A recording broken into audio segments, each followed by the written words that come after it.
আজ কয়দিন ধরে এত বেশি গরম, কেন জানি না মুখে কোনো কিছুই স্বাদ লাগে না। তো ভাবলাম যে আজকে একটু দেশি মোরগের পাতলা ঝোল করি। মানে এত বেশি গরম পড়ছে যে মশলা জাতীয় খাবারও ভালো লাগতেছে না, পাতলা খাবারও ভালো লাগতেছে না। তো এই হালকা পাতলা একটু মশলা করব আর কি।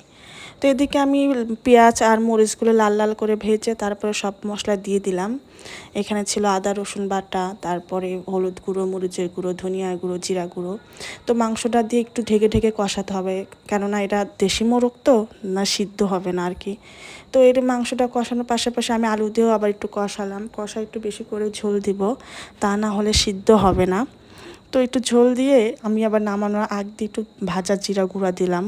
আর ঝোল আমি খুব একটা শুকাবো না, মানে একটু চাচ্ছিলাম যে ঝোল ঝোল থাকতে আর কি। তো একটু কম কমই আর 2-3 মিনিট জাল হলেই আমি নামিয়ে ফেলবো। তো এই তো আমার ছেলের জন্য আমি খাবার নিয়ে নিছি, ছেলেকে খাইয়ে তারপর আমি খাবো আর কি।